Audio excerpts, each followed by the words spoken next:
Sapphire Advisors y Bao Media Group. Mercados y Valores con Juan Manuel Peña.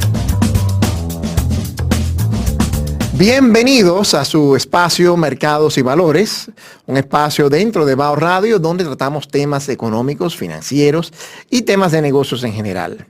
Como ustedes saben, Bao Radio es un programa que se escucha todos los días de 5 a 7 en Quisqueya FM 96.1 y también está disponible en las redes, incluyendo Instagram, @Bao Radio, y en YouTube, donde ven videos de nuestras charlas y nuestros invitados por Bao Radio también. En el día de hoy vamos a hablar de un tema muy importante, de mucha actualidad, que es el tema de los fondos de pensiones. Y hoy tenemos una invitada que nos va a ayudar a entender un poco más sobre lo que es nuestro sistema actual de pensiones y también alternativas o ideas de cómo mejorar este sistema de pensiones. En el día de hoy tenemos a Ellen Pérez Ducci, quien fue consultora económica del Departamento de Programación Monetaria del Banco Central, una economista con una gran experiencia y una economista que recientemente ideó una nueva propuesta para poder utilizar los fondos de pensiones para apoyar con el inicial de nuevas viviendas. Así que, Ellen, bienvenida a Bao Radio y a Mercados y Valores. Muchas gracias. Buen día, Juan Manuel. Gracias por la invitación. Gracias a ti por venir. Primero, antes que nada, para mí es un gran placer recibir a Ellen acá, ya que hace muchos años tuve el placer de trabajar con su hermano Tomás Pérez Ducci en Codetel, una gran persona que ha hecho mucho en el sector de telecomunicaciones, aún a su joven edad. Así que, de nuevo, un placer que esté con nosotros acá. Gracias. Ellen, quisiéramos empezar un poquitico conociendo un poco de tu trayectoria, de tus estudios, tus orígenes, especialmente para que aquellas personas que están interesadas en desarrollarse en el área económica te vean a ti, conozcan un poco de tu experiencia y puedan tomar pautas de eso para tu propio desarrollo. Bien, pues yo estudié economía en la UNFU. En los tiempos yo soy matrícula 82.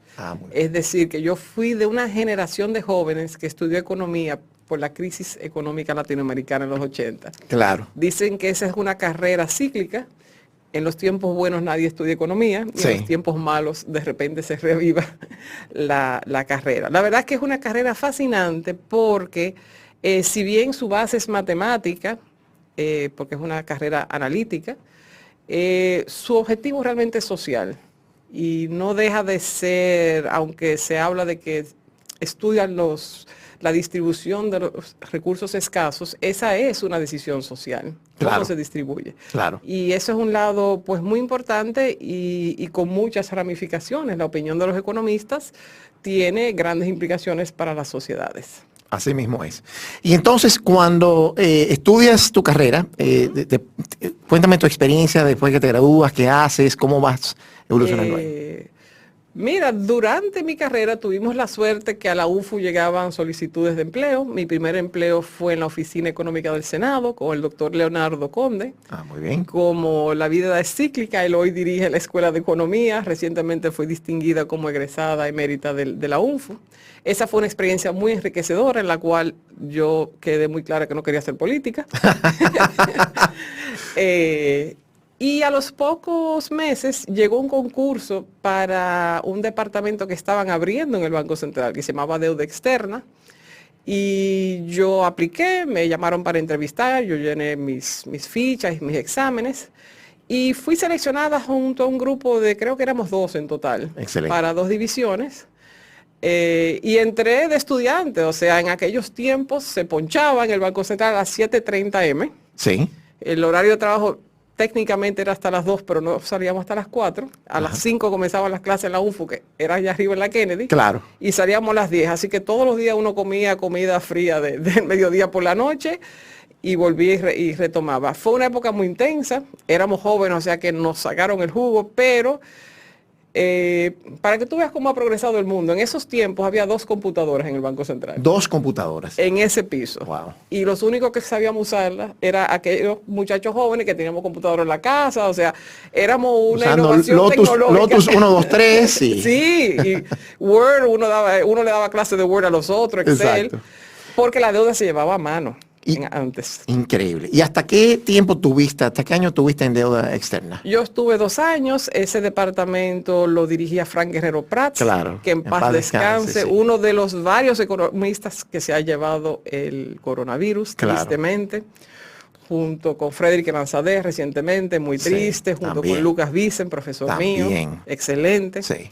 Pero nada, tienen sus legados y se le agradece mucho. Oye, entonces te tocó esa antesala cuando se hizo la negociación con el Club de París. Todo eso. La persona más involucrada era Doris Herrera, desde hace muchos años está en el Banco Mundial. Una mujer dominicana sumamente capacitada, brillante, que tal vez no ha recibido aquí los reconocimientos que debiera tener. Claro, claro. Pero sí, en esos tiempos. Pero realmente yo estaba, deuda externa se dividía en deuda propiamente y en inversión de reservas internacionales. Y a mí me tocó estar del lado de reservas internacionales. Yo era la única joven. Y pues parte de mi trabajo era leer la prensa internacional. Yo básicamente todos los meses sometía reportes de mi iniciativa, los cuales tengo guardados.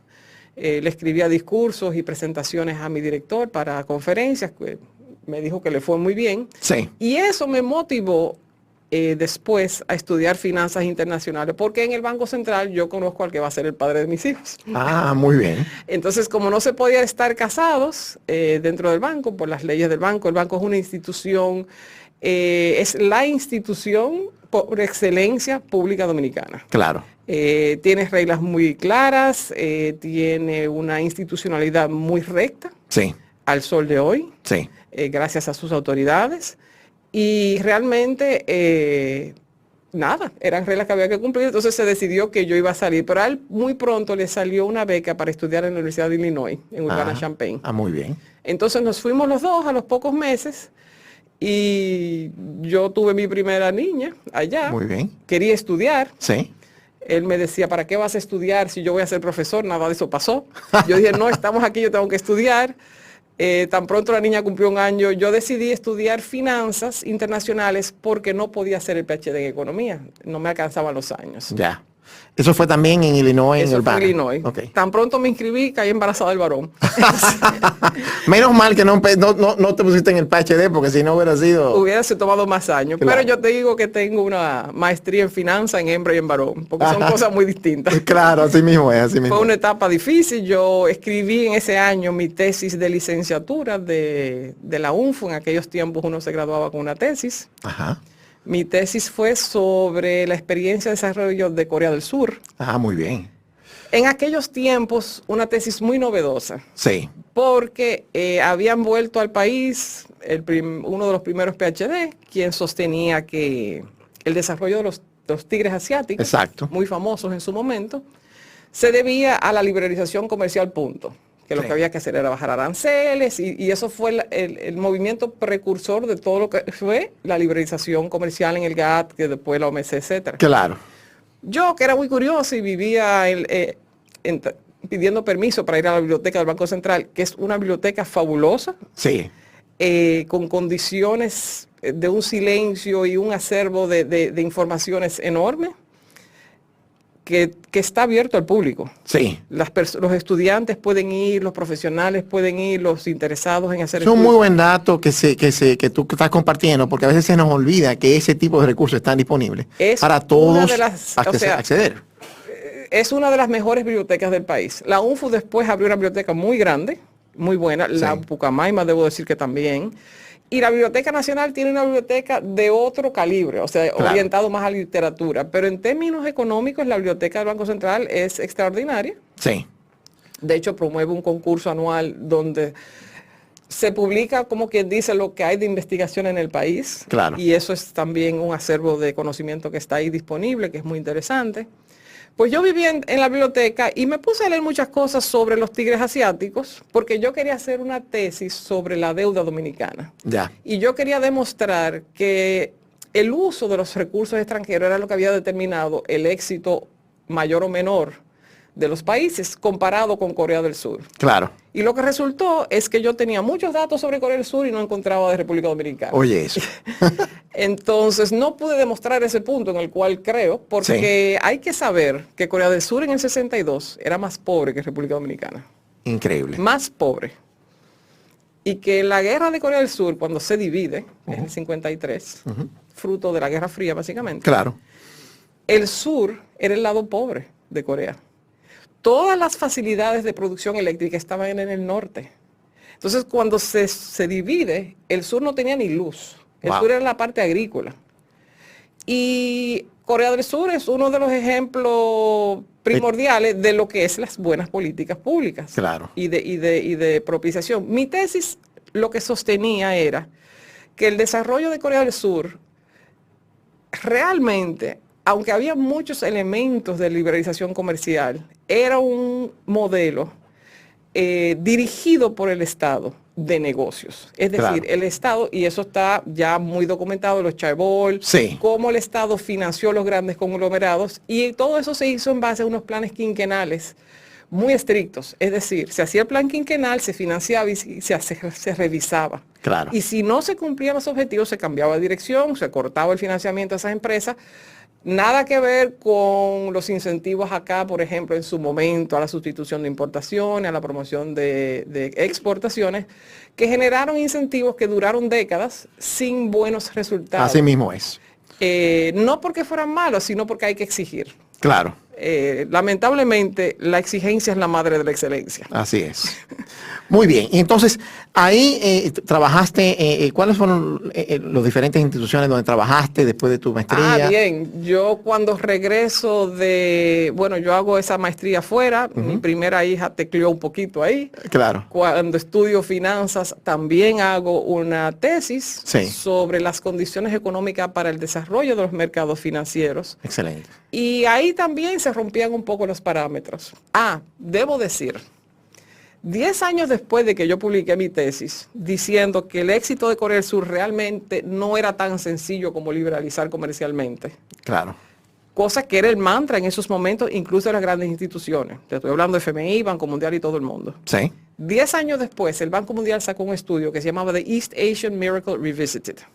Donde el Banco Mundial, estamos hablando del 98, habla de que realmente la experiencia de Corea del Sur, su éxito se debió a una serie de políticas públicas bien orquestadas. Fantástico. Bingo. Fantástico. Muy bien. Y una dominicanita se adelantó a ese hecho. Excelente, excelente. Y lo hubiese recomendado para mi país si hubiese tenido la oportunidad. La tesis sobre mercados de capitales decía, o sea, los descubrimientos, y yo comparé varios países latinoamericanos, asiáticos, era que realmente tú no necesitabas tantas condiciones de base para que prosperara un mercado de capital. Y eso fue un tema que yo hablé mucho con Frederick Manzadeh, quien fue de las personas, por ejemplo, que estuvo involucrado en el desarrollo de la ley de mercado de capital en su momento, de que realmente lo que se necesita es que las empresas quieran cotizar. O sea, tú no necesitas ni siquiera, o sea, necesitas crecimiento económico, pero el mercado contribuye a eso. Claro. O sea, no habían condiciones exactas. O sea, habían países que tenían mercados de valores muy desarrollados y que no habían tenido un trasfondo económico ni de institucionalidad particularmente destacado. Ya. Es decir, que lo que había que hacer era hacerlo. Exacto. Just do it, como dice Nike. Ese es otro tema, pero el mercado de valores aquí todavía va lento, en términos de ser una herramienta para que las empresas busquen financiamiento para crecer. Claro. Y a eso vamos a llegar cuando hablemos de las pensiones. Exactamente. El mercado de valores aquí está dominado por instrumentos estatales. Exacto. Bueno, vamos a pasar a una pausa. Cuando regresemos ya vamos a entrar en el tema que vamos a tratar con Ellen, y es básicamente comprender e entender lo que es este sistema de pensiones y también, como menciona Ellen, su incidencia en el mercado de capitales y el impacto en la economía en general. Así que regresamos en breve. Estamos de regreso con Ellen Pérez Ducci, economista, para hablar ahora del sistema de fondos de pensiones, el sistema de pensiones en República Dominicana. Ellen, quisiera comenzar un poquitico hablando sobre los orígenes, de dónde sale este tema de seguridad social, el tema de fondos de pensiones. Algo que estuve investigando para nuestra charla de hoy es que, para mi sorpresa, eso no lo había visto, esto origina desde Otto von Bismarck en el final del siglo XIX, en 1889, cuando, buscando una forma de aliviar la carga de los envejecientes, se crea la primera versión de un sistema de reparto. Entonces, eso después fue adoptado también en Estados Unidos, en parte con FDR, con las reformas luego de la Gran Depresión, y después fue adoptado en diferentes países. Entonces, háblanos un poquitico de lo que era el sistema de reparto, o como dicen los americanos, el pay as you go, en ese aspecto primero. Bueno, lo primero que hay que saber es que von Bismarck fue un gran estadista. Sí. Unifica a Alemania y tiene una gran visión de un Estado social como herramienta para unificar esa población. Claro. Y cuando uno estudia historia económica, y debo hacer una parte, en uno de los momentos de mi vida yo abrí el centro de investigación de la Pucamaima, en Antillas, trabajé de cerca con el padre Alemán, sobre quien yo escribí un libro, sobre su obra. Claro, el padre Alemán fue un economista extraordinario y muy, bueno, y lo importante es su visión social. Exacto. Pero lo que voy es, o sea, la tesis de ese libro, y eso da para otro programa, es que el padre Alemán realmente responde filosóficamente a lo que sería la escuela historicista alemana. Sí. Y me viene a la mente, no porque quería hablar del padre Alemán, que en paz descanse, una maravillosa persona y un gran economista por sus inclinaciones sociales, claro, por sus preocupaciones sociales. Claro. Sino porque cuando uno estudia historia económica, tú ves que la economía, que todos entendemos hoy día que es de habla inglesa, realmente tuvo unos orígenes en Francia, pasa a ser fuerte en Alemania y de ahí pasa a Estados Unidos. Y muchas de las personas que recababan datos y los métodos, o sea, el Institute for el Labor Institute de Estados Unidos, ajá, lo funda un alemán. Oye, eso. Mira, entonces no es coincidencia lo que tú mencionas de que esas instituciones, como por ejemplo la previsión social alemana, llega a Estados Unidos y llega vía esos economistas que fueron a Estados Unidos a trabajar, claro, y que crean la base, claro, de todo lo que es el sistema de información y análisis económico en Estados Unidos, el BLS, Bureau of Labor Studies, ¿no? Entonces, por ejemplo, cuando hablamos del tema de el sistema de reparto, ¿okay? ¿Cuál es la base de esto? Hay gente, por ejemplo, el mismo José Piñera, que vamos a hablar un poquitico de él en breve, que fue el fundador, el padre de las AFPs y el sistema de capitalización individual. Por un lado lo lleva al extremo de decir, bueno, esto es casi como una pirámide de un tema Ponzi, pero por otro lado, básicamente lo que lleva a ese sistema de reparto es que hay un grupo de trabajadores hoy que está pagando el retiro de otros, ¿correctamente? Cuéntanos un poquitico de cómo, de la teoría de esto y por qué es o no es sostenible un sistema de reparto. Ok. Primero, el objetivo de un sistema de pensiones es aliviar la pobreza en la vejez. Exactamente. Que fue el objetivo que ve von Bismarck. Sí. Dice, yo tengo una masa de personas que ya no tienen capacidad de trabajar y no tienen cómo mantenerse. El Estado debe hacerse cargo de ellos. Eso da a lugar el sistema de reparto, que básicamente funciona porque los trabajadores de hoy, porque son los entes productivos, pagan un impuesto para que el Estado pueda redistribuirlo. Es la única manera de verlo, ¿no? Claro. Piñera, y en ese sentido Chile es la madre o el padre del sistema de pensiones por capitalización individual, no porque eso no existiera antes de manera privada, sino porque lo establece como el sistema central y único en Chile. Claro, pero antes de pasar al tema de Chile, uno de los temas que entiendo que afecta al sistema de reparto es, obviamente, mientras tengas una población joven que vaya creciendo, vas a tener siempre una generación que va a poder pagar o va a poder solventar lo que la generación anterior y lo que están ahora envejecientes. Efectivamente. Pero cuando tienes una situación que se combina, como dicen los americanos, el perfect storm, que mejora, o sea, la calidad, la expectativa de vida, Qué bueno que ahora estamos con la tecnología y todos los avances de la ciencia y la medicina, podemos vivir más tiempo, pero eso nos presenta más presión económica de, bueno, cómo sobrevivimos y cómo nos manejamos y desenvolvemos en esa edad que no somos lo suficientemente fuertes para seguir trabajando, pero estamos todavía vivos. Y por lo segundo también, que en otras economías más avanzadas, donde de repente ya la población futura no ha crecido tanto, pues se ha ido disminuyendo porque ha reducido la natalidad de nuevas personas. Entonces, esos dos temas nos aumentan una presión que en muchos países ya se ha visto, bueno, cómo se va a seguir financiando, cómo se va a seguir apoyando ese sistema de reparto a futuro. Tú has traído a colación dos puntos muy interesantes que revelan por qué uno tiene que tener visiones amplias sobre los problemas. El sistema de reparto, o de pay as you go, que se basa en que los trabajadores de hoy pagan un impuesto para que los trabajadores de ayer tengan algo de consumo, un consumo mínimo, funciona bien sobre ciertos supuestos. Y esos supuestos cambiaron, ni siquiera por razones económicas ni administrativas, que ha sido un problema con la gerencia de los sistemas públicos, sino por razones médicas y de tecnología. O sea, la aparición de la pastilla anticonceptiva en los 60 es lo que lleva al decrecimiento de la tasa de la natalidad en los países industrializados que tenían estos programas. Entonces se aplana y hoy día ya está invertida la pirámide poblacional. Claro. Es decir, si tú tienes menos proporcionalmente trabajadores jóvenes sosteniendo a personas viejas, y hay unos indicadores de cuántas personas jóvenes trabajan por persona pensionada en diferentes países, y eso está aproximándose incluso a uno. O sea, a veces en China incluso se prevé que va a haber una persona manteniendo a dos. Imagínense. China tiene un problema enorme con su sistema de pensiones.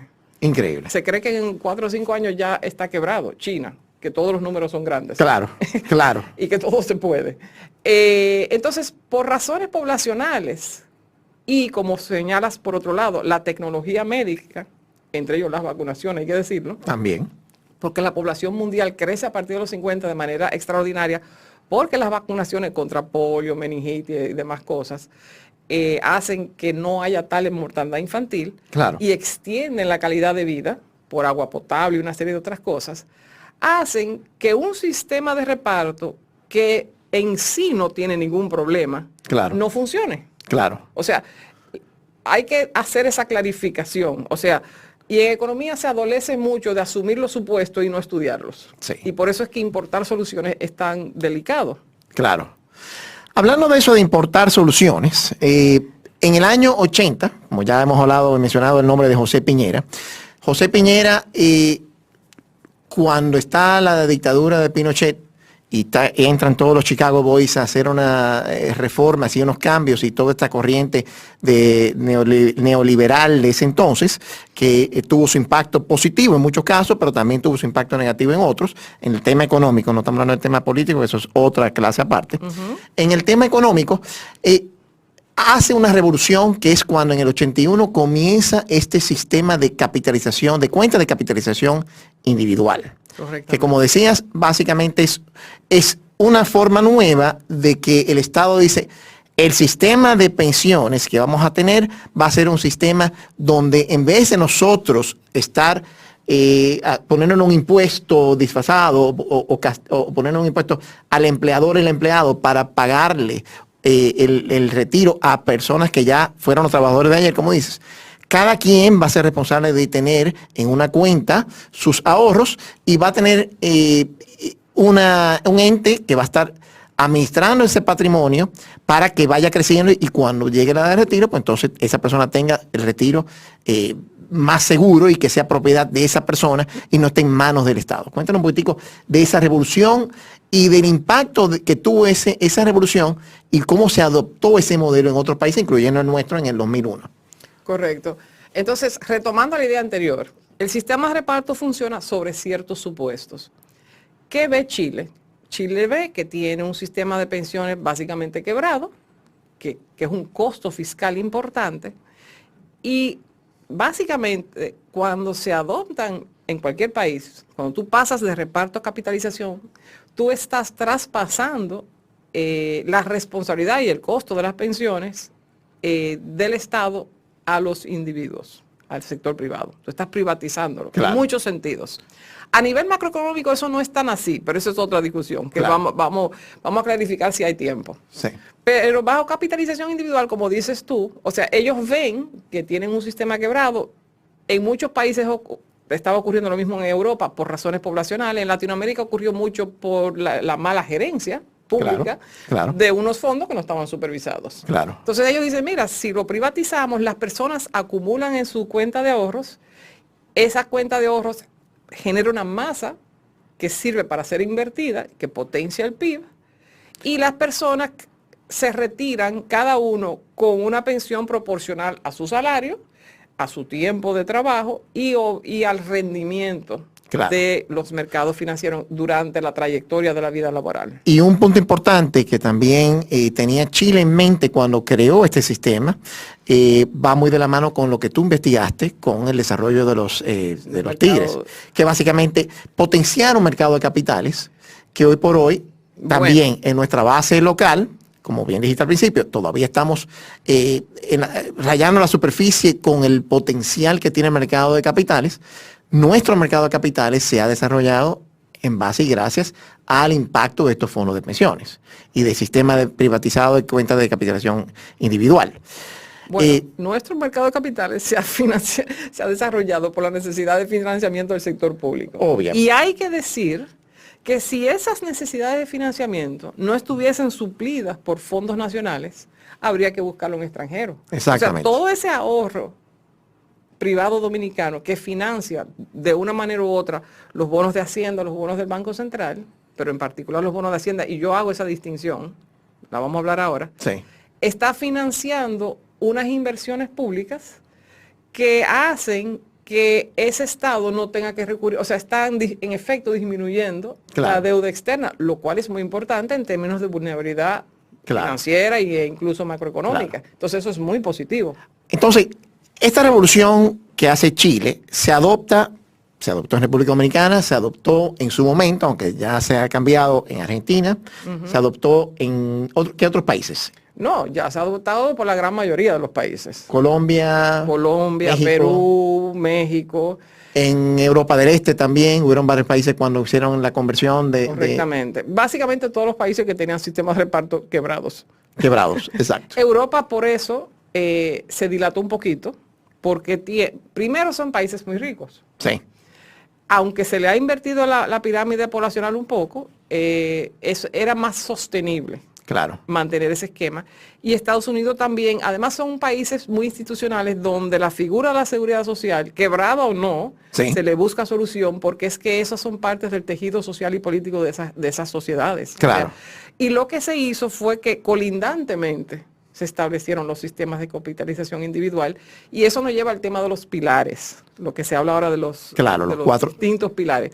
Bueno, de hecho, hay un estudio del Banco Mundial reciente, donde incluso hablan de 5 pilares. Sí. Ellos dicen que debe haber un pilar 0 de una renta mínima asegurada por el Estado, no importa lo que pase. Exacto. Entonces, una siguiente que es un pilar mandatorio financiado por el empleador y el empleado para lograr una pensión asociada a la labor. Y lo que llaman suavizar el consumo, es decir, que sea más o menos similar a lo que ha sido el consumo de cuando estaba empleado. En términos macroeconómicos, si bien el objetivo de los sistemas de seguridad social es evitar la pobreza en la vejez o después de que se deja de trabajar, lo que eso implica es una suavización del consumo. Es decir, lo que usted gana hoy, usted no lo va a consumir al 100%. Y ahí viene el concepto de tasa de reemplazo, o sea, cuánto, esa figura de cuánto lo que está recibiendo en pensión equivale al porcentaje de tu salario. Bueno, y esa tasa de reemplazo, que por cierto es bajita en la mayoría de los países, en Inglaterra es 37%. Uf. El país más alto es Holanda, que anda por los 90%. Pero volvemos al caso de países modelos. Y además de países pequeños. Claro. Y ricos. Entonces, ¿los otros pilares del Banco Mundial? Bueno, te lo voy a explicar. Hay un zero pillar que es una básica estatal para las personas mayores. Hay un primer pilar mandatorio con los empleadores. Sí. Hay un segundo pilar mandatorio pero privado, que viene siendo la equivalencia a lo que tenemos hoy de capitalización individual. Sí. Eso sería lo que ellos llaman el tercer pilar. Claro.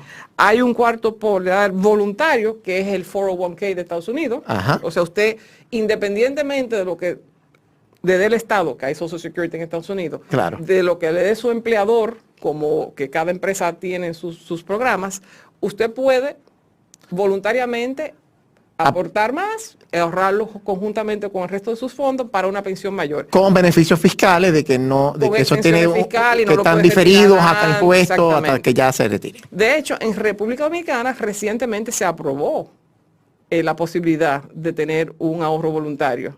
O sea, hubo que rediseñar el sistema Claro, contable y claro. todo eso para que si una persona que está contribuyendo el 10% de su salario todos los meses Sí. en 7 y 2, 37 y no sé cuánto, pudiese aportar adicionalmente, porque puede, porque Claro. quiere, y sumarle eso a su cuenta de capitalización individual. Y ellos hablan de un quinto pilar que es no financiero, Ajá. y hablan del acceso a apoyo familiar, Sí. a vivienda, a salud. Fíjate tú que la propuesta de AFP para vivienda, que es la razón por la cual yo estoy aquí, Sí. que consiste en propone permitir que los trabajadores en edad laboral Claro. puedan retirar un porcentaje de sus cuentas de capitalización individual con los fines de generar el inicial hipotecario, de tener Claro. ese inicial. O sea, porque en efecto lo que sucede es que tú tienes personas trabajando que quisieran comprar una casa y no pueden juntar 80,000 pesos, Claro. pero tienen 200,000 en la cuenta. Claro. Entonces, es un absurdo. ¿Por qué? Porque a diferencia de tú liberalizar esos fondos para consumo, Sí. lo compré en televisores, como dijeron Claro. por ahí, Claro. me fui para Disney World con los muchachos, experiencia maravillosa, pero se esfumó. Claro. Cuando tú inviertes esa proporción de tus ahorros previsionales en una vivienda, Sí. cosa que necesita el complemento de un préstamo bancario Claro. para completar el total, Claro. tú estás invirtiendo en tu pensión. Así Porque es. cuando tú te pensionas, uno de tus principales gastos es vivienda, tú sigues Claro, necesitando un techo. claro. Y si usted no tiene techo propio, en tu pensión, tú vas a tener que Claro. pagar un alquiler. Claro. Entonces, esto asegura, o sea, el trabajador retira ese inicial cuando lo necesita en juventud, Claro. y cuando está trabajando y puede pedir el préstamo hipotecario, se pasa sus 20 años trabajando y pagando su hipoteca, Sí. tiene una casa propia después de ese plazo, que Claro. si comienza, digamos, a los 30, la tiene a los 50, o sea que le quedan años laborales por delante, presumiblemente, para incluso ahorrar más o contribuir más a su cuenta de capitalización individual para lograr una pensión Claro. mayor. De hecho, yo hice los estudios de qué tantos años más tú tendrías que trabajar para retirarte con el mismo monto, y la diferencia son 2 o 3 años. Claro. Pero te retiras Con una vivienda. con un activo financiero que tiene un valor, Claro. que ha venido manteniéndose y creciendo en el tiempo. Claro. Te retiras con una parte de tu pensión asegurada. Es decir, que aun y cuando la pensión monetaria se vea un poco reducida porque hiciste un retiro adelantado en su momento para esa Sí. inversión, Sí. tú no tienes que cubrir la misma cantidad de gastos. Claro. Y uno de los findings más importantes de ese estudio, bajo ciertos supuestos, una tasa hipotecaria de 9%, ciertas edades, era que la pensión de la persona que había hecho el retiro con fines de inversión en una vivienda Sí. alcanzaba para más. O sea, él tiene más dinero líquido Claro. para gastos corrientes, comida, medicinas, etcétera, que la persona que tiene que seguir pagando, vamos a decir, Un alquiler. un alquiler que Claro. está estimado como un porcentaje de la renta, y que si tú, o sea, aquí la tasa de reemplazo, el estudio yo lo hice con 50%, que es optimista. Porque el último dato que hay, que es dice octubre del 21, pero realmente los datos están al 2012, Sí. era como un 38%. Claro. Eso va a ir creciendo a medida Claro. que más y más personas tienen más tiempo para capitalizar sus inversiones Claro. en el sistema. Pero a lo que voy es lo siguiente: las tasas de reemplazo suelen ser bajas, y en este país que la gente se ha quejado de pensiones muy bajas, le digo, pero es que si el salario era bajo, ¿cómo va a ser alta la pensión? Exactamente. Es que los salarios son bajos, por eso que la gente no puede ahorrar el inicial. Claro. Y hay un tema importante que se tiene que tener claro. Esto no es magia.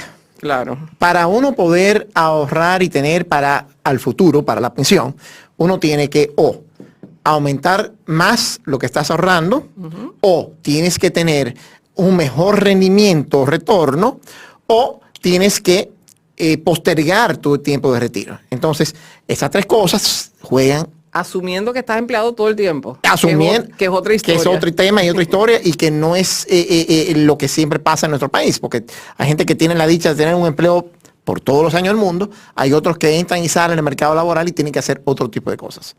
Vamos a pasar a otra pausa. Hemos hablado de Chile, y cuando volvamos vamos a hablar un poco ya de lo que es la experiencia que hemos tenido con este cambio que se hizo en el 2001, y brevemente en explicarnos qué teníamos antes y qué tenemos ahora, y cómo ha ido evolucionando lo que tenemos ahora. Regresamos. Bienvenidos de vuelta a Mercados y Valores, la sección de temas económicos y financieros de BAO Radio. Recuerden que también este programa está disponible en las plataformas de podcast, Spotify y Apple Podcast, y también está disponible en YouTube. Pueden ingresar a nuestras redes, incluyendo @BAO Radio en Instagram, en Facebook y en Twitter. Y nada, seguimos con nuestra invitada de hoy, Ellen Pérez Ducci, con quien hemos estado hablando principalmente de lo que es el sistema de pensiones en República Dominicana y a nivel mundial. Y vamos ahora, Ellen, a hablar de qué teníamos antes de la ley 8701 del 2001, que crea toda esta nueva seguridad social, bien breve, y luego pasemos a describir un poco cómo funciona los fondos de pensiones, cómo el empleado recibe en una cuenta esos fondos. Ok, mira, el Instituto Dominicano de Seguros Sociales, se me olvidó buscar la fecha de su creación, pero creo que es una de las tantas instituciones que crea Trujillo. Mira. Pero definitivamente se reinventa después de que termina la dictadura. Es decir, los años 60. Uh-huh. Momento en el cual era el modelo dominante en todos los países. Claro. Teníamos un sistema de reparto en ese entonces. Siempre ha sido un sistema de reparto, es decir, había una disposición legal de que el Estado iba a asegurar una pensión indefinida a los trabajadores. Como tú sabrás, al día de hoy hay unos cañeros pidiendo 5,000 pesos, lo cual es realmente, eso duele. Claro, claro. Ese sistema caminó sin mucha atención pública, si se quiere, era muy deficiente. Sí. Y lo último que encontré fue una auditoría de la Cámara de Cuentas de 2008. Wow. En ese momento, el IDSS, que famosamente pagaba pensiones muy pírricas, sí, tenía bajo su haber en manejo 7.500 millones de pesos. Eso es un 1% de lo que hay hoy. Imagínate. Y habían irregularidades por unos 125 millones de pesos. De todo tipo, claro. Carros de los empleados que la institución le alquilaba al empleado, cosas de ese tipo, que son los problemas de gerencia, claro, muy famosos. Claro. Pero interesantemente... por eso es lo bueno del sistema privado, donde uno tiene una entidad que no está viciada con estos temas que usualmente se dan en la administración pública. Correcto. Donde a veces se cometen abusos, y lamentablemente en nuestro país... tendemos a tener más abusos de ese tipo, claro, que otros países más desarrollados. Entonces, yo soy un fiel creyente en que mientras podamos manejar las cosas por la vía privada, claro, con la regulación adecuada y supervisión, pues entonces sí, va mejor para todos. En efecto, o sea, ya que pones el tema de la supervisión, es mucho más práctico que haya entes públicas que supervisen actividades privadas sujetas a leyes y a penalidades y todo tipo de cosas, a que la sociedad civil supervise una entidad pública. Claro. Porque eso realmente depende de una Cámara de Cuentas que dura 10 años para hacerla. O sea, realmente eso no es tan práctico. Claro. Y de ahí el origen de los problemas. Pero entonces, en el 2001 se hace la nueva... Entonces, en el 2001, un poco bajo... por lazos intelectuales, si se quiere. Obviamente el sistema de seguridad dominicano no estaba funcionando, quebrado o no, no existía, eso y nada de lo mismo. Sí, o sea, nadie contaba con eso. Claro. Se propone la idea de copiar el modelo chileno, y se copió a la letra, básicamente. Sí. Con el pequeño problema de que nosotros no teníamos las condiciones financieras. O sea, cuando Chile instaura su modelo, el mercado de valores de Chile tiene 100 años. Claro. Aunque en el caso nuestro, corrígeme si estoy equivocado o no, teníamos una diferencia versus el mercado el modelo chileno. El modelo chileno era directamente el empleado que aportaba o aporta a la cuenta de capitalización individual. En nuestro caso, el aporte es un 70% del empleador. Sí, está dividido. No, pero en Chile el empleado contribuye una parte. También contribuye una parte. Ok. Pero hay que saber que eso es un technicality. Claro. ¿Por qué? Porque desde el punto de vista del empleador, el empleado y todo lo que me cueste es su salario. Claro. O sea, desde el punto de vista macroeconómico, los empleados, o sea, el 10% de lo que es salario se va al sistema. Claro. Punto final. Claro. Que eso esté dividido oficialmente como que el empleador por un 7, el empleador igual que el salario 13. Eso es parte de mi costo tener un empleado. Lo que pasa es que para fines del empleado, el trabajador, no es como que me están quitando una parte de mi salario más fuerte, sino que eso lo asume otro. Aunque el empleador, debería cuando hace su pagado si no lo contribuyera, cosa que no sabemos si va a pasar. Pero efectivamente está dictaminado de esa manera. Correcto. Y parte de la razón por la cual eso se hace es para que todas las partes tengan un vested interest, tengan un interés. Claro. O sea, yo estoy aportando a un sistema, el empleador entiende que tiene esa responsabilidad y el empleado entiende que él tiene que velar por eso también, claro, que no es gratis. Claro. A nivel individual. Y ahí vienen las grandes diferencias, si se quiere, de percepción entre lo que son los sistemas de reparto y lo que son los sistemas de capitalización individual. Macroeconómicamente, en ambos casos, sí, tú estás suavizando consumo, como dijimos antes, y tú estás lo cual implica reducir el consumo en tiempo presente para un grupo, claro, para que lo consuma después. Exacto. Y cada grupo, en efecto, está subsidiando al otro. Exacto. De una manera u otra. Exacto. Y hay estudios sobre eso. Mi papá, que es actuario emérito de la OIT, ajá, y de Naciones Unidas para Latinoamérica, consultor en más... Ahí veo dónde se hereda toda esta materia gris. Consultor desde Paraguay hasta Mongolia. Excelente. Vamos a invitarlo. Sí. No le gusta mucho la fama, pero él debiera realmente asumir un rol más activo. Claro que sí. Porque tiene un conocimiento. Fíjate, los economistas incurrimos en estos temas porque son temas económicos y tenemos las herramientas numéricas. Claro. Pero ya se han cometido algunos errorcitos, sí, de evaluación. Claro. Porque hay temas actuariales que realmente lo dominan los actuarios. Claro. ¿Por qué, verdad? Zapatero a su zapato. Cuando hablamos de actuarios... para los que nos están oyendo que no son especialistas, ¿qué es lo que es un actuario? Okay. Bien breve. La actuaría es la rama de la matemática que estudia lo que son los sistemas de pensiones. O sea, y seguros también. Que hacen y seguros, sí, trabajan con las tablas de enfermedad y mortalidad y diseñan el sistema financiero que permite determinar cuánto debe ser el aporte, dónde debe invertirse para que rinda cuánto mañana. Hablando de eso, aquí no hay magia.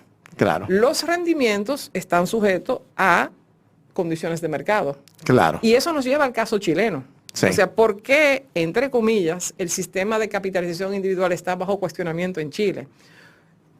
Al igual que antes con el sistema de reparto, que en sí no era malo, pero que sufrió un cambio de condiciones, claro, el sistema de capitalización individual, que en sí es bueno, sí, en Chile, después de N años, ya van 30, sí, se encontró que las tasas de rendimiento de aquellas inversiones no eran las previstas originalmente. Claro.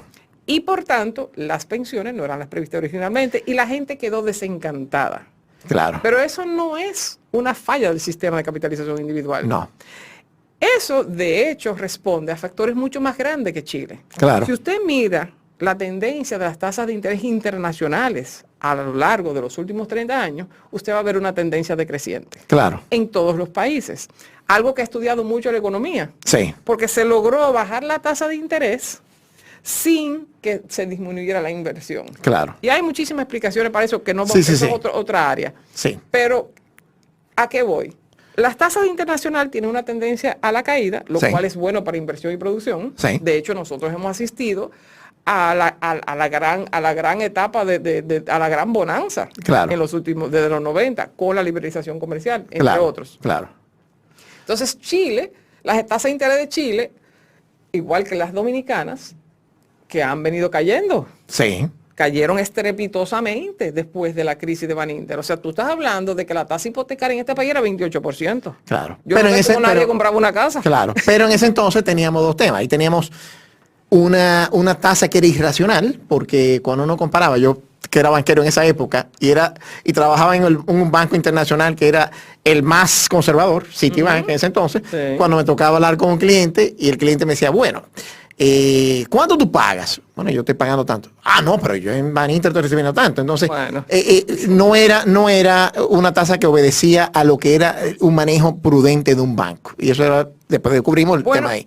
Pero yendo un poquitico hacia eso, y viendo cómo ha evolucionado lo que es el sistema de capitalización individual en República Dominicana, ¿cómo hoy por hoy, una descripción sencilla, básica, de cómo el empleado, pues eso quizá para muchos es un misterio, cómo el dinero que recibe el empleado llega a la cuenta o a la AFP que designa o que eligió en su momento ese empleado? Va a través de un iPago, va a través de esa red completa. Háblanos bien breve de cómo ese flujo llega desde lo que el empleador paga y el empleado le descuentan hasta que llega a esa cuenta. Y luego de eso, cuando está ya en la AFP, ¿en qué invierten las AFP? Ok, o sea, el mecanismo técnico, si se quiere, que comienza con la TCS, sí, pasa por los medios de pago y llega a las cuentas, o sea, llega a la AFP y se asienta cada aporte para cada empleado, ¿no? O sea, porque son cuentas individuales, lo cual es muy interesante. A partir de ahí, o sea, eso es la manera del cotizante verlo, pero igual pasa en un banco. Claro. Usted deposita dinero y el banco dice, bueno, Juan Manuel tiene una cuenta con 50,000 pesos, perfecto. Y le sumó 5,000, tiene 55. Correcto. Tú tienes 55,000 pesos, pero el banco tiene un acervo de dinero porque tiene los ahorros tuyos, los míos, los de todo el mundo. Exactamente. Entonces, las AFP disponen de un cúmulo de dinero y hay que decir que el dinero nunca está hecho para estar parado. O sea, la única función del dinero es correr. Así es. Y por eso es que los bancos necesitan prestar y las AFP necesitan invertir. Invertir significa que eso vuelve a producción y consumo. Claro. Entonces, las AFP disponen de un monto de dinero para invertir. ¿Qué es lo interesante de este sistema versus Pay As You Go? Que en Pay As You Go, tú tenías una especie de impuesto al consumo presente para financiar el consumo presente de los que ya elaboraron, como dijimos. Correcto. Antes. En la cuenta de capitalización individual, tú tienes una especie de impuesto, porque el ahorro es un impuesto, el ahorro es forzoso, es una especie de impuesto, yo te estoy impidiendo consumir ese dinero. Claro.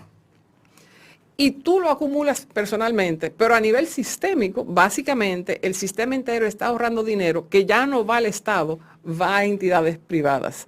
Y Exacto. Esas entidades privadas, para que eso reditúe, necesitan invertirlo en instrumentos que a su vez produzcan fondos. Y la única manera que se producen fondos es con actividad productiva. ¿En qué invierten esos fondos? Ok, hoy por hoy, el 77% está en instrumentos estatales. Ok. ¿Por qué? Porque el Estado es el gran emisor de nuestro mercado.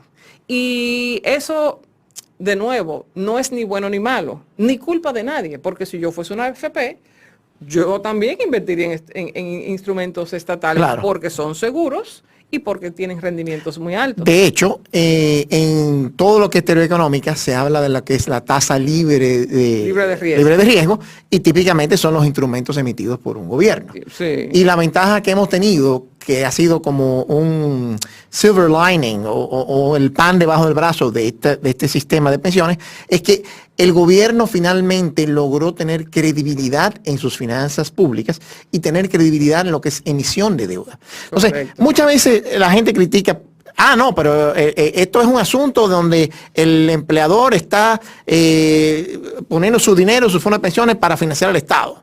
No, señores. El Estado necesita recursos para lograr hacer su programa de gobierno. Podemos estar de acuerdo o no con ese programa de gobierno, pero un Estado o se financia por impuestos, o se financia por deuda, o se financia por regalos o grants o aportes que le hagan otros países. Correcto. Eso cada vez va reduciéndose, así que básicamente nos quedan esos dos elementos. Entonces, el que podamos tener un desarrollo de un mercado de deuda del gobierno que sea creíble, que funcione, que tenga liquidez, que es importantísimo para el inversionista, de que sepa de que si yo invierto en un bono de Hacienda, yo sé que mañana alguien me lo puede comprar porque yo tengo el mercado secundario sí se ha desarrollado importantemente y eso es muy importante porque le da una liquidez al sistema y una sostenibilidad que es crítica. Lo otro interesante también de lo que ha sido este sistema es que, como tú muy bien dices, ese dinero va a lo que es entes productivas y que estamos viendo desde fondos de desarrollo que invierten en tecnología, en energías renovables y otro tipo de oportunidades que obviamente todavía están incipientes, son fondos diferentes, pero son la parte privada de este mercado de capitales que cada vez se va a ir desarrollando y más ahora con esta ley de fomento del mercado de valores, lo cual va a facilitar que finalmente haya emisiones de acciones directamente de compañías acá en el mercado local. Mira, es interesante. Primero, la inversión en inversiones públicas no es espuria. La inversión pública es necesaria porque es la plataforma para que la inversión privada pueda prosperar. O sea, cuando el gobierno hace una carretera, se desarrolla el turismo al final de la carretera. Eso es infraestructura. Y todo lo que hay en el camino. Exactamente. Entonces, es que van de la mano. Claro. Entonces, esa inversión no es que se pierda de ninguna manera. O sea, la inversión está ahí. Claro. Y obviamente por eso se paga. Sí. Al país le conviene, ojito, tú dices que se financia con impuestos, deuda o aportes extraordinarios o regalos, pero recordemos que deudas son impuestos futuros. Claro. ¿De dónde se va? O sea, exacto. Entonces al final se financia con impuestos. Sí. La diferencia es que el rédito a esas inversiones, el inversionista, que en este caso es cada persona que capitaliza, lo está viendo en su cuenta. Claro. Y eso es función de su mercado. Nosotros acá tenemos tasas muy altas. De hecho, el rendimiento histórico de la AFP es 12.12%. Que comparado con un Chile, que lo más que han cachado es como ni siquiera un 8%. Que en términos reales, porque venimos después de Baninter y en parte por, tú sabes, por el gran plató inflacionario que también tuvo el mundo, porque nada es aislado. Claro. Nosotros hemos tenido una inflación promedio de 4%, entonces el rendimiento real. El rendimiento real anda casi por 6. No, y ahí hay que darle un espaldarazo a las AFPs, que han hecho una labor encomiable en lo que ha sido la gestión de estas carteras, porque, y yo que participo en un comité de inversiones de un fondo de inversión, este tipo de manejo, cuando se trabaja en lo que es una cartera de inversiones, especialmente en una cartera de inversiones de renta fija, uno tiene un componente que es el ingreso que generan todos estos bonos que pagan un ingreso recurrente, o el cupón, pero también tienes una gestión de habilidad de lo que es trading o compra y venta de aprovechar oportunidades de mercado. Entonces, materializas una ganancia vendiendo en un momento dado las posiciones que te dejen una rentabilidad mayor. Entonces, esa combinación de temas ha ayudado con esto. Ellen, ¿cómo se compensaba a las AFP antes y cómo se compensa ahora a las AFP? Una nota sobre lo que tú acabas de decir. Sí. También ese éxito ha sido el éxito de un banco central que ha manejado la inflación. Claro. Porque con alta inflación todo esto se nos complica bastante. Y sobre todo estabilidad cambiaria.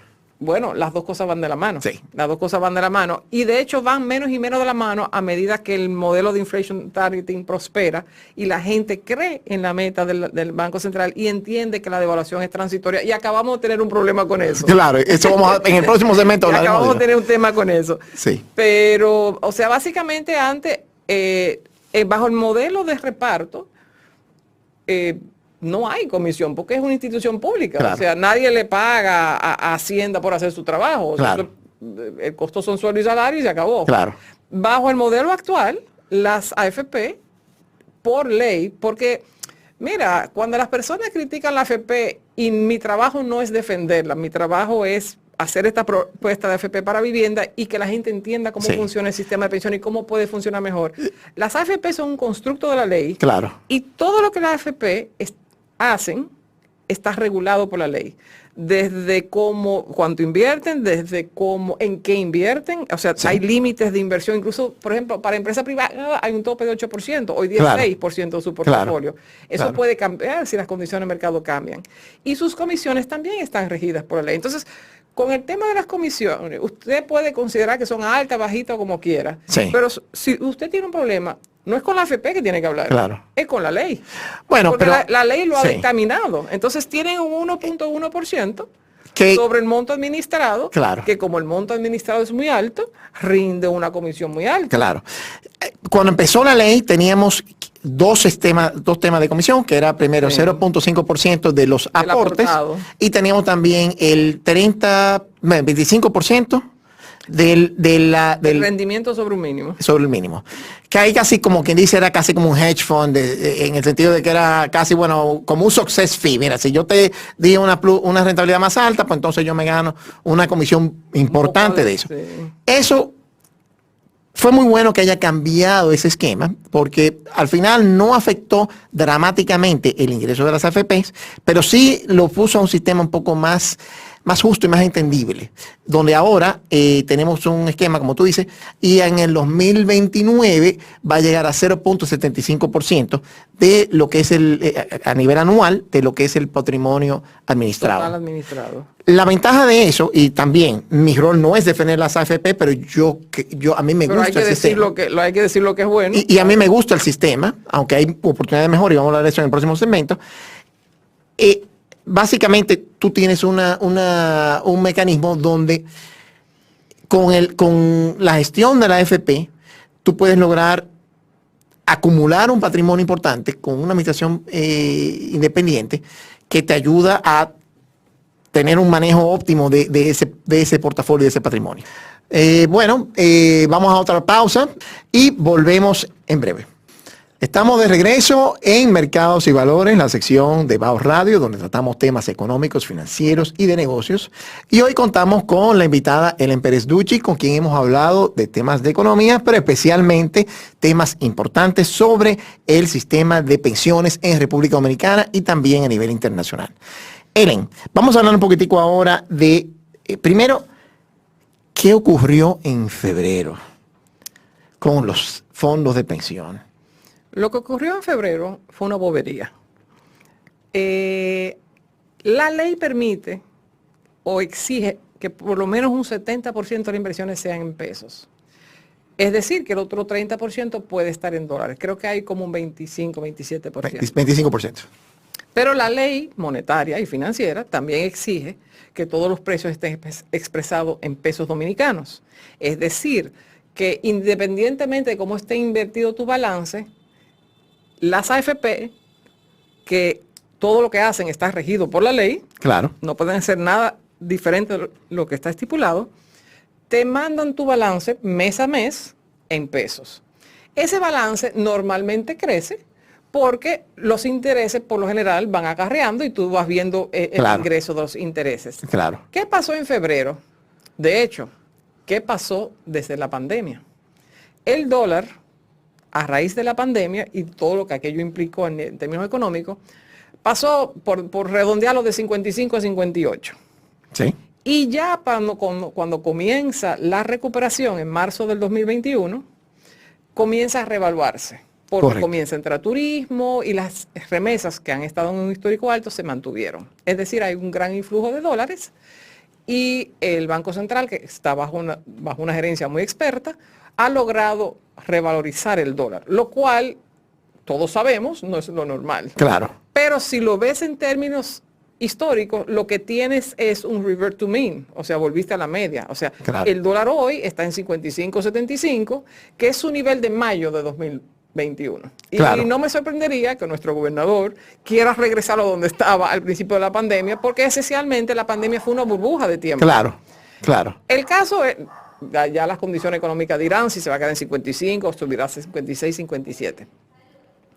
El caso es que durante ese periodo corto, donde el dólar, el peso por dólar, la tasa por dólar, regresa y baja un poquito a su nivel de trayectoria más normal, Claro. porque acuérdate tú que la tasa de evaluación promedio aquí es 4.4%. Exacto. Y nosotros logramos, no, lamentablemente llegó hasta 14% en el alto de la pandemia. Sí. Pero eso era un exabrupto, si se quiere. Claro. Al regresar, Que en ese entonces, Ajá. si se va a ese periodo, seguramente ya los fondos de pensiones que tenían esa parte de ese portafolio invertido en instrumentos o inversiones denominadas en dólares, en ese momento cuando el dólar subió y aumentó, los cotizantes, cuando hubieran visto su rendimiento, iban a ver un rendimiento anormal por fruto de eso. Vieron un aumento producto de los intereses, una parte, Sí. y producto de una tasa de cambio exacerbada en Claro. otra proporción. Y nadie se quejó de eso. Claro, porque eso, nadie se queja de lo bueno. Nadie se quejó de eso. Entonces, ¿qué pasa? Ahí es importante que recordemos que típicamente las personas que tienen ciertos ahorros tienden a tener una parte de sus ahorros en dólares por la historia que hemos tenido en ocasiones cuando hemos tenido situaciones de crisis económicas, muy justo. donde se devalúa, donde hay impacto de eso. Porque hay personas que me han preguntado, ¿y por qué las AFP no tienen inversión en dólares? ¿Y por qué no tienen inversión en dólares? Porque yo como persona Sí. tengo ahorro en dólares. Digo, efectivamente las tienen. Muy sagazmente, la ley previó que las AFP dominicanas no pudiesen invertir en bolsa de valores en el extranjero, en moneda extranjera. Yo personalmente soy abanderada de eso. Perú, por ejemplo, lo permite. Sí. Tiene que, Chile lo permite también. pero en tasas muy altas. O sea, Perú Sí. tiene casi la mitad de su AFP en bolsa. Sí, Si las bolsas se desploman, ¿qué pasa con las pensiones peruanas? claro. ¿Tú estás entendiendo? Entonces Sí. tú estás sujetando la pensión de un peruano a lo que pudiera ser una burbuja de mercado de valor en otro país. Bueno, y eso es claro, delicado. claro. Lo pudieras hacer en algunas Es medidas delicado. pequeñas. Además, ahí se manejan una cantidad, o sea, ahí sí la evaluación de riesgo de cada Sí. instrumento particular que tú hayas comprado Sí. en bolsa se vuelve muy importante y muy subjetivo, ¿no? Ahí te voy a decir, yo obviamente, y lo he comentado en otros momentos en otro programa, y por eso se llama mercado de valores, yo soy un abanderado fuerte de lo que es el mercado de valores. Pero Y aquí, o sea, en Estados Unidos principalmente, que es donde hay una buena trayectoria y experiencia y a largo plazo tiene su buen rendimiento. Obviamente, depende de la etapa de vida donde tú estés, si es idóneo o no una inversión bueno, esto es particular. una decisión individual. Sí, entonces, por ejemplo, Claro. en el caso de Chile, que tiene hasta 5 fondos, he visto en algunos de los casos de las AFP donde el inversionista, el cotizante decide en qué fondo invertirlo. Una alternativa que pudiésemos ver en un futuro acá interesante es que en vez de que haya un solo fondo de pensión, que es el T1, tengamos diferentes fondos de pensión, otros fondos diferentes donde el cotizante diga, bueno, tú tienes 30 años, bueno, pues tú tienes disponibilidad para invertir en este fondo hasta tal edad. Tú tienes tanta edad, bueno, pues tú puedes invertir en este que es más conservador hasta que ya a medida que tú vas aumentando de vida, reduces tu perfil de riesgo y reduces el tipo de riesgo que vas a asumir con tu fondo de pensión.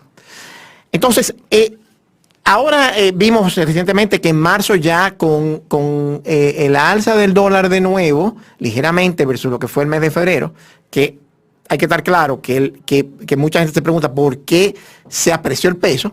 El peso se apreció primero porque tenemos una cantidad de reservas internacionales como nunca antes.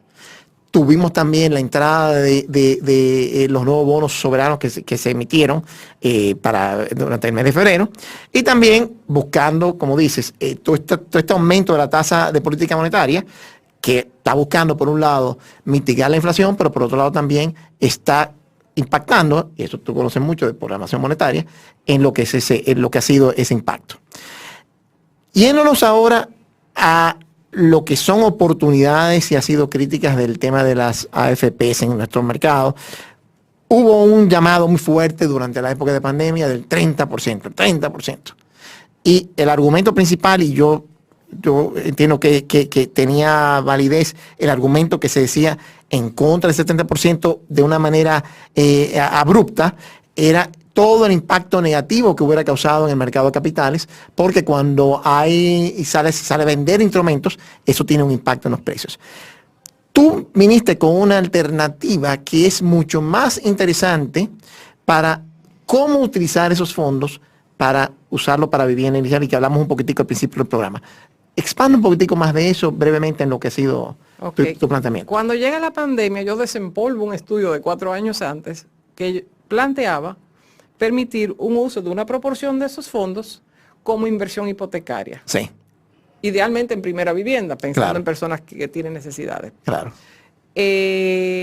Yo incluso, o sea, hay varios argumentos de por qué no se debió distribuir el 30%. Sí. Uno es que el fisco dominicano distribuyó un 10% del PIB en subsidios durante la pandemia. Sí. Aquí nadie se murió de hambre.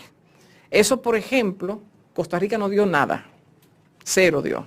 Sí. Entonces, hay que poner las cosas en su contexto. Claro. Esa liberalización de fondos vendría en añadidura a un fase 2 que te daba el 70% de tu sueldo sin trabajar, Claro. sin costo de transporte. Claro. Entonces, hay que poner las cosas en su contexto. La gente no está desesperadamente necesitando eso, como fue el caso chileno, Claro. que no tenían esos niveles de subsidio. Creo que ellos dieron subsidio por el 3% del PIB, pero lo podemos verificar. Pero la gente sí necesitaba el dinero para comer. Claro. Aquí eso no aconteció. Claro. Entonces, ese 30% o algún por ciento, si se va a vivienda, tiene la potestad de mantener el carácter individualizado del sistema. El 30% tuyo no es el mío. Tiene la potestad de irse a inversión, que es el objetivo de los fondos de pensiones, de promover las inversiones y no a Claro. consumo espurio, posiblemente en bienes importados afectando el dólar. Claro.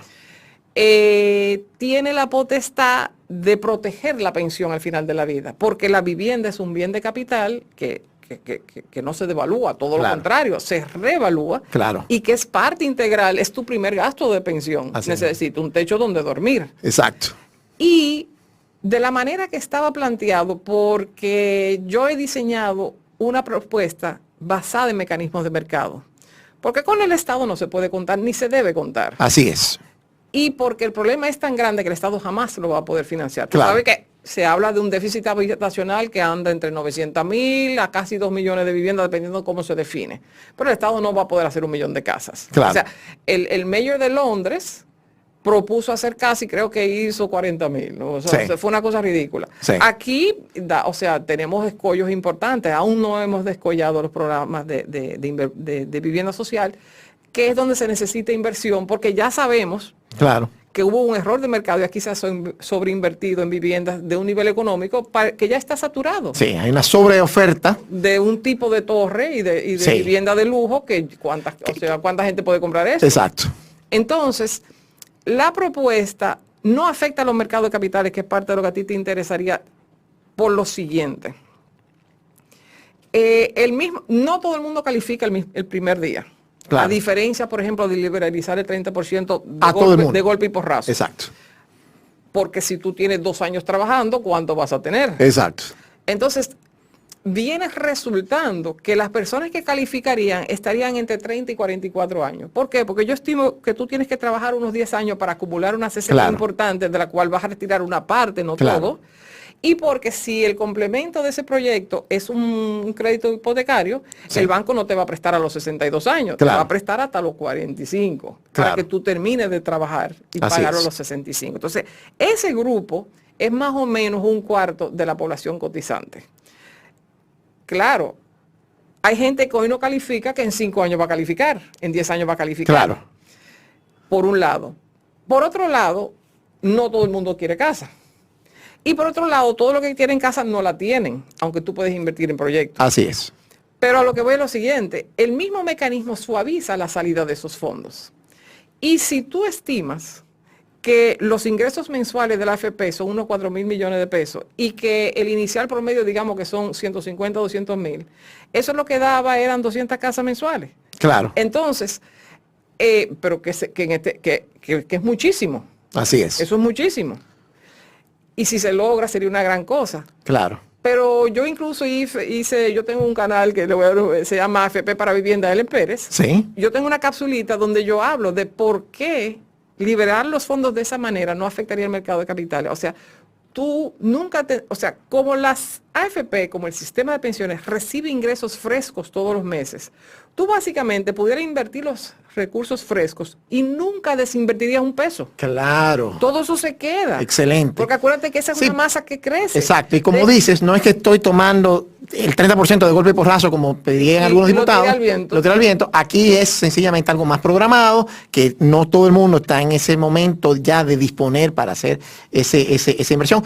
aún esté dispuesto a hacerlo, a veces hay que buscar la vivienda que tú vas a hacer y sí que toma un tiempo en llegar a ese punto. Pero tú tienes dinero, hoy va a un banco y dura 6 meses, un año firmando papeles en lo que te entregan la casa. Así mismo es. En bajo mecanismo de mercado. Imagínate tú. No, y otra alternativa también que se puede evaluar, que pueden evaluar también, que dinamizaría aún más la banca, es evaluar quizás, claro, hay que hacer todo un estudio económico con eso, de usar esos fondos como garantía o como colateral, aunque la ley no lo permite porque son embargables, pero buscar la forma de que con esos fondos que están ahí, ya sea que las mismas AFPs puedan con todo su músculo negociar tasas blandas con bancos y traspasarle un financiamiento apoyado en eso, que al final haya una forma al final de la jornada se deduzca de eso, haya una forma de un mecanismo de compensación por ese tipo de Hay que buscar algún tipo de salida. Sí. Una de ellas pudiera ser un cambio de legislación. Sí. Y como amante de la economía que soy, yo sé que la buena planificación es importante. Es decir, tú no puedes legislar cosas para después enterarte que era mucho o poco. Claro. Habría que ver, habría que estudiar a fondo y con el monto total de demanda de viviendas, en manos de quién está, de los cotizantes, etcétera, etcétera. Claro. Pero eso se puede hacer. Sí. Y lo que tú sugieres es también muy interesante. O sea, y eso requiere un cambio de legislación, porque hoy por hoy la ley prohíbe retiros adelantados por razones muy correctas. Y eso no debe de cambiarse. Claro. La diferencia aquí es que si se ejecuta de la manera que yo estoy planteando, realmente los retiros, esa dispersión de fondos, corre por cuenta individual también. Claro. O sea, tu dinero va a tu casa. Claro. Que es diferente a que el dinero vaya a algún lugar. Así es. Ahora, otra bondad de esa propuesta. Al generarse, de repente tú estás financiando, tú estás liberando fondos que va a demandar viviendas. Así es. Yo estoy financiando viviendas que no están. Exacto. Entonces, eso va a generar una necesidad de inversiones en vivienda. Las AFI también están interesadas, porque ellos pueden promover proyectos que van a recibir estas inversiones. Todo el mundo gana. ¿Qué va a pasar? Que tú vas a tener filas de ingenieros buscando préstamos para hacer proyectos de viviendas económicas. Y esta es una gran oportunidad, otra vertiente positiva, para que el Estado pueda determinar los lineamientos. ¿Qué califica como vivienda económica? No a nivel de precio, a nivel de espacio verde, a nivel de energía solar, a nivel de ventilación, a nivel de altura, a nivel de espacios comunes en el centro. O sea, los grandes proyectos de viviendas sociales, y uno de los cuales está en Dubái. Sí. Tienen contemplado espacios sociales al centro. O sea, cuando tú construyes la sociedad. O sea, lo que tú tiras en cemento se queda 50 o 100 años. Y y los arquitectos, los estudios arquitectónicos y urbanísticos te dicen que los comportamientos de la sociedad están determinados por el modo de vida de una sociedad, por tu contexto. Es decir, que con esto que estás hablando tenemos un impacto personal económico, de que cada quien tiene su propia vivienda. Tenemos un impacto económico en general por el efecto multiplicador de lo que toda esta bonanza y todo este crecimiento en la inversión en lo que es la construcción ayudará a la economía, pero también un impacto social que perdura a mejorar lo que es todo este desarrollo societario. Y hay una adicional. Tú estás ampliando la cartera de proyectos en las cuales puede invertir la gente que tiene dinero. ¿Le hace la AFP? Claro. La AFP ahora, además de los instrumentos que tenemos en bolsa acá, que son limitados, van a tener un montón de instrumentos o proyectos de vivienda muy rentables. Potenciado por esta misma oportunidad. Porque de repente hay inversión para ellos, los bancos están invirtiendo en eso y el AFP dice, yo necesito colocar dinero en proyectos importantes. Entonces ese dinero vuelve y reditúa a favor de la AFP, que no es de la AFP, es de los cotizantes. Claro. Entonces, algunos cotizantes se beneficiarán simplemente del rédito normal de su cartera, que incluye proyectos de vivienda económica, qué bueno. Sí. Porque para eso es. Y por eso es que no me gusta tanto la idea de invertir en bolsa extranjera, porque entonces el ahorro dominicano financia inversiones en Estados Unidos o Suiza. Claro. Cuando yo preferiría que fuera al revés. Exactamente. Yo prefiero, y además prefiero que el ahorro dominicano financie proyectos dominicanos. Y tú, que vienes de la banca, sabes que nosotros tenemos grandes problemas. O sea, que ha habido siempre una liquidez sobrante estructural. Así es. No porque sí, porque la banca no encuentra a quién prestarle. Claro. Porque la gente tiene que clasificar. Exactamente. Porque la banca tiene la responsabilidad de que el dinero que preste retorne. Yo no le puedo prestar a cualquiera. Claro, y tiene tiene un rol de gestión de riesgo, que es lo que hace un banco Entonces, exitoso. ¿tú favoreces a la banca? Claro. Porque la banca, en vez de tener un dinero ahí tratando de ponerlo en el overnight, porque no tiene a quien prestarle fiablemente, Exacto. dice, no, yo lo voy a poner en un proyecto de inversión social, Claro. con personas que tienen X historial laboral, X perspectiva, no sé cuánto, y ahí reditúo, pongo ese dinero a funcionar, el dinero bancario va a funcionar, las inversiones de la AFP va a funcionar, la AFP vuelve e invierte, las personas tienen su casa, y lo mejor de esto, la mejor parte de todo, es que tú tienes miles de personas construyendo y consiguiendo vivienda propia, que es el sueño de toda persona, Claro. y que de hecho está en la Constitución como un derecho, con un costo cero al fisco. Claro. El gobierno no pone un centavo aquí. Wow. El gobierno va a ganar nuevos impuestos por nuevas actividades económicas. Claro. Esto lo único que puede hacer es propiciar el crecimiento. Exactamente. Pero todo esto es con cero subsidios, cero impuestos. Al gobierno lo único que hay que pedirle es que autorice ese cambio de legislación bien estudiado. Claro. Y obviamente toda esa labor de supervisión.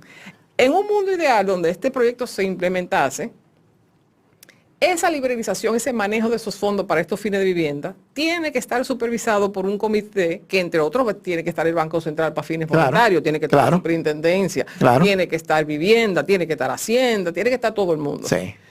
Pero como overseers, Claro. como supervisores. Claro.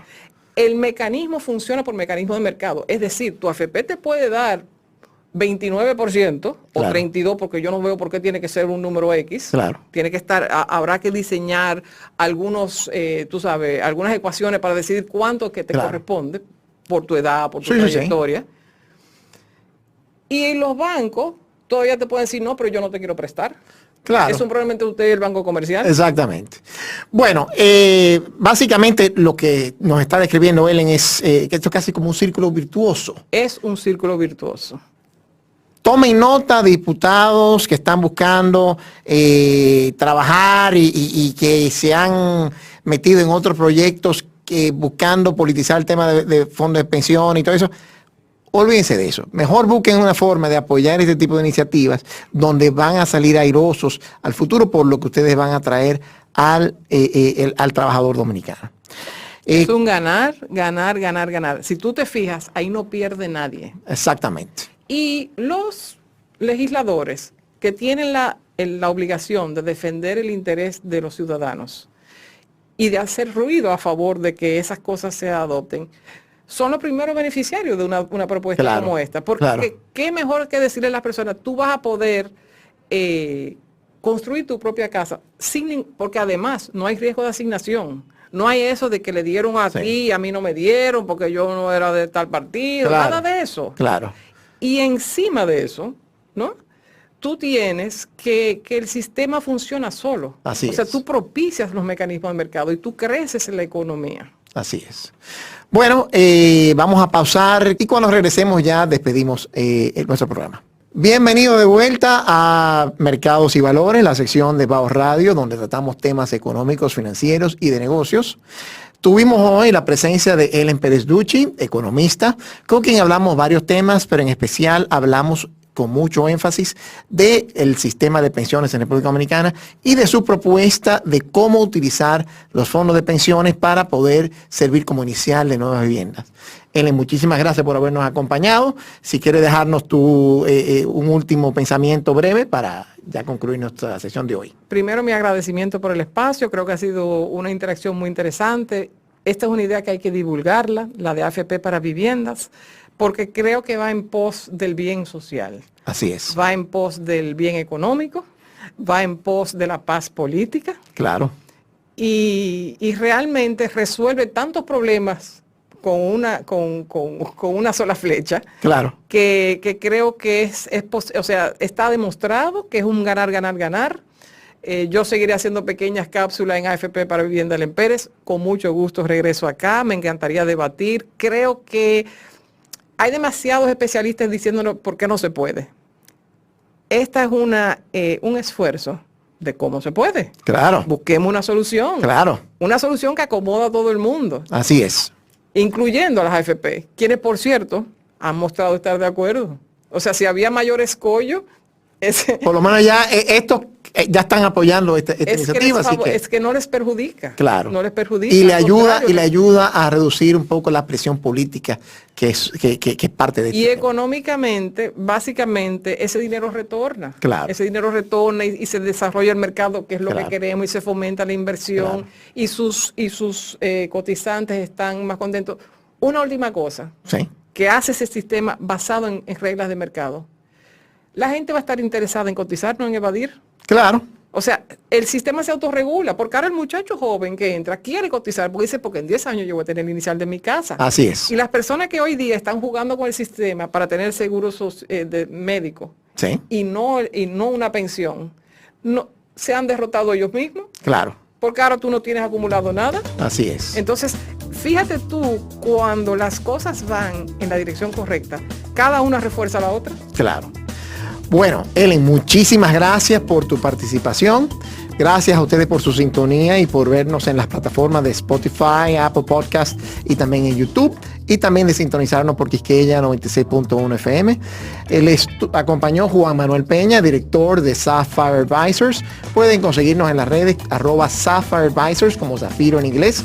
También @JuanMPena72, donde la firma provee tanto gestión de inversiones, asesoría de inversiones en gestión patrimonial, desarrollo de estudio de factibilidad y planes de negocios. Muchas gracias y hasta la próxima.